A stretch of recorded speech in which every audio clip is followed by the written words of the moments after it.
The director of Ambience is back just in time for the last day of the NBA Cup.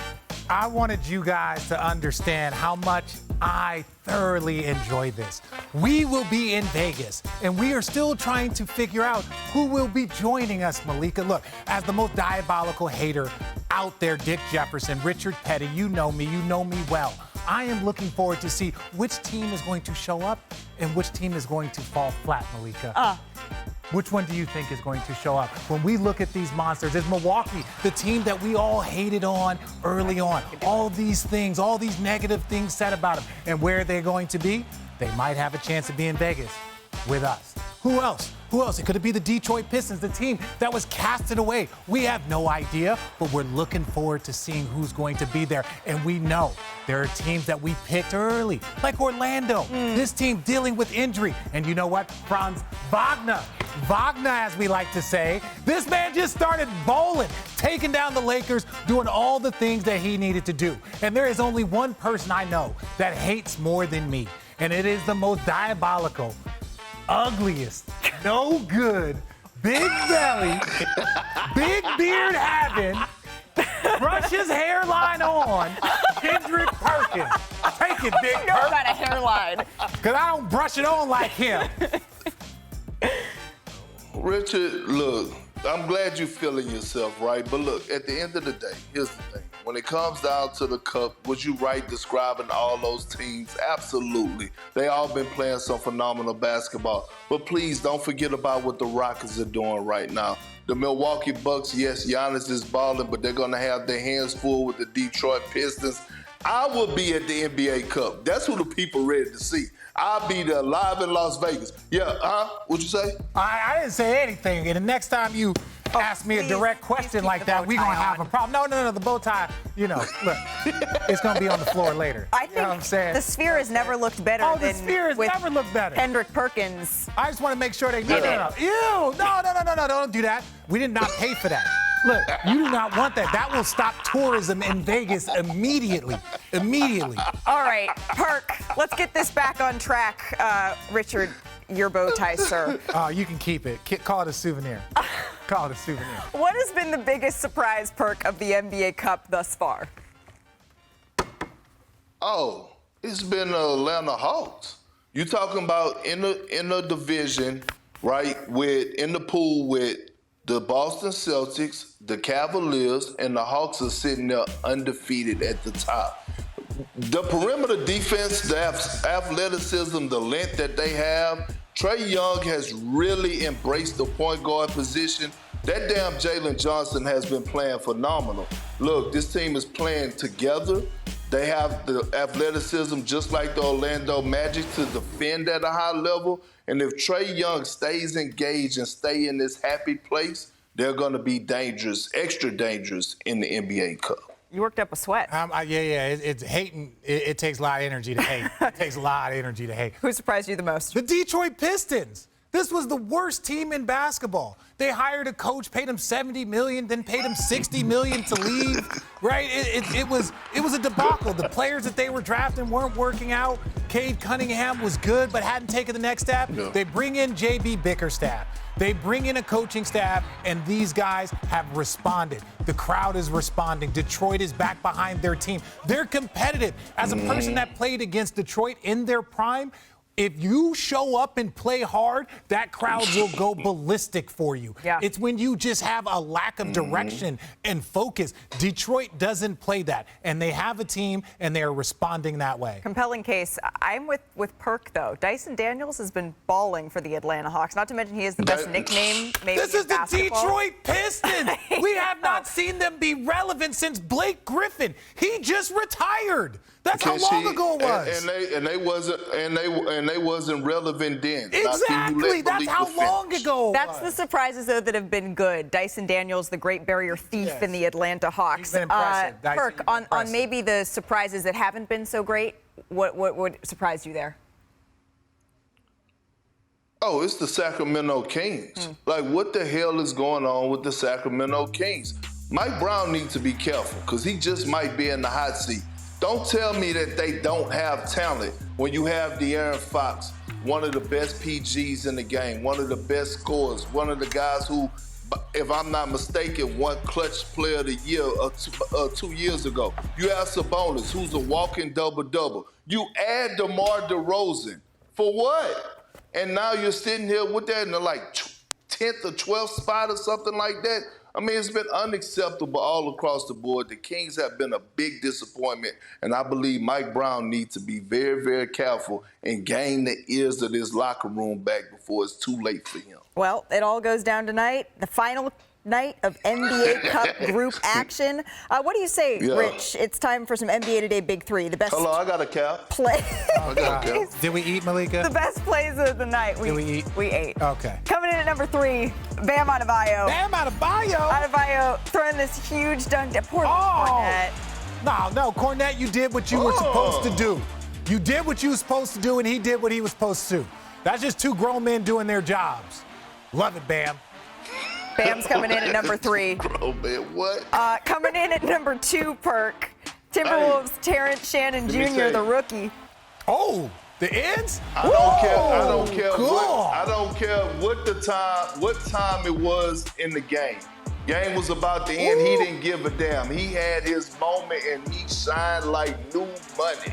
Those are the type of things that can get you more minutes. Well, then you got to see what's number 1 because that was pretty good. Jalen Johnson, more Atlanta Hawks, going down the lane with his right, and then finishing with the left. See, you guys don't remember Josh Smith, right? Sometimes people understand why, but that's what he looks like when he's coming down the lane. That is a big boy that can finish over the best of them. It just depends on Steph and his health, right? I mean, and who's going to elevate their game, right?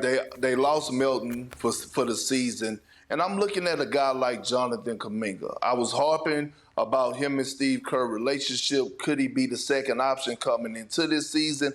He didn't get a contract extension. He's been up and down. He's been inconsistent. Now he's moved to the bench. Can he be that guy to elevate his game? I think he will because they have leadership in that locker room. I heard Draymond comments about him, about 2 games ago, and he spoke very, very highly of him.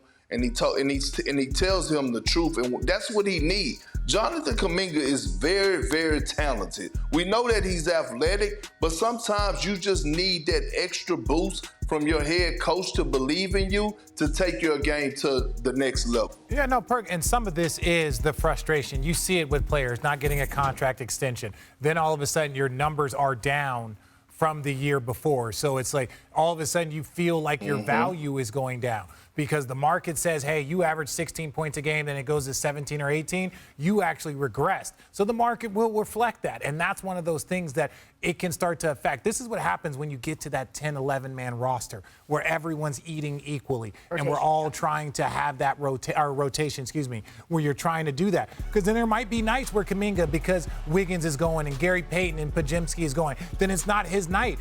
One night it might be his, and then Buddy Hield is sitting. But that's the difficulty when you do these things is that it does creep into a locker room naturally because most basketball rosters have a 9-man rotation. So I believe in them, but I just still think that they need help. We always allow these players like LeBron and Steph, well, because they've led teams to championships, we hold them to that standard, except looking at their teams and saying these are not the same type of teams they had around them when they did win. Well, when Steph and Draymond are off the floor, they are not good offensively. Their defense has still been good. But when Steph and Draymond are on the floor, that's when this team has started to struggle. Well, they were always like that, except when they had Clay and Kevin Durant. So that just shows you when Steph and Draymond were off the floor, if you had Clay and KD, there would be no issues offensively. But that's just not the same roster. But Malika, RJ didn't, to your point, you were saying about that, Steph needs more help. Mike Dunleavy, he never closed the door saying that he's not going to make a trade. Yep. He said if the right moves or when the right move comes about, then he's going to make the move, right? So he's done a great job thus far of keeping this team where they need to be, and they still could get better. Well, that is a decision that has to come between now and February. We got games being played right now. Here's Friday's star-studded ESPN doubleheader. Jason Tatum, Jaylen Brown, the Celtics host Giannis and the Bucks. Steph and the Warriors hosting Ant Edwards and the Timberwolves. We'll start you off with NBA Countdown at 7 o'clock Eastern. I'm going to Boston. Let's stick in the West here. You can fly east because the West is just jumbled. Look at this, Rich. Throughout the conference, every team feeling like they should be playing for something. But when you look at the bottom of the conference, you see a little bit of a shocker there. The Pelicans have the worst record. In fact, the only team in the league with a worse record than New Orleans, the Washington Wizards, and they're trying to capture the flag. So we now welcome in our senior NBA insider, Shams Charania. Shams, over the weekend, you reported that Brandon Ingram signed with Clutch Sports. What does this mean for his future with New Orleans? His future is now coming into greater focus in the coming weeks. And essentially, Malika, where this is going to go is it's going to end in a trade or an extension. In the offseason, the two sides were not able to come to an agreement, Ingram and the Pelicans, on an extension. He has now changed agents. He is with Clutch Sports. And we will know in the coming months before the NBA trade deadline in February where this will go. It is expected that extension conversations will occur at some point as we get closer and into January. But as of right now, I'm told Brandon Ingram wants to be a part of a winning, competitive environment situation. And the Pelicans have arguably the most competitive, deepest, winningest team that they've assembled on paper. We just have not seen their roster come together at all fully healthy this season, and they are 4-18 so far this season. Yeah, essentially they won their first 2 games, and then they've won 2 games total since then, and that is not what we thought this Pelicans team would be coming into the season. Shams, thank you so much for that update. I want to bring Richard and Perk back into this conversation because Brandon Ingram, he could be a name in trade talks now, but is that the player, Perk, that the Pelicans should be moving? Hell no. The player that they should be moving on from is Zion Williamson. He is never available. Right? If you have a player like Zion, and you plan on winning the championship, then you're not going to get it done. He's just not that guy, right? And it's every single season we're having the same conversation.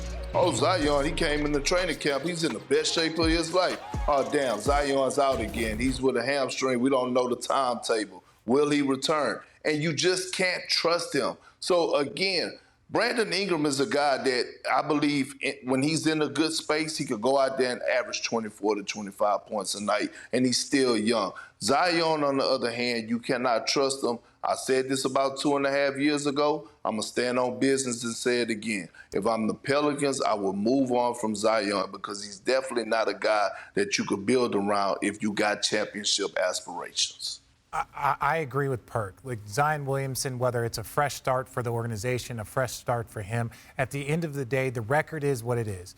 His availability is what it is. The biggest issue is when you have your superstar and the city is down on him, if your city is down on your superstar, then the crowd reflects that. And this is a small market. Your team reflects that. The best player is supposed to be the leader or available. And when you're lacking those two things, even with veteran players around him, DeJounte Murray, when you look at Brandon Ingram, CJ McCollum, Trey, they're so talented. But the one key piece that they are built around is never available. That means that you cannot build around it. And if that means it's time for him to move on, it is. But the city is down on the Pelicans because the best player the city can't support for all of these reasons. So even if you're talking about, well, he's such a marketing person and he's so big in our community, but if he's never available, the community never gets an opportunity to rally around him. And for a small market team, that's a death knell.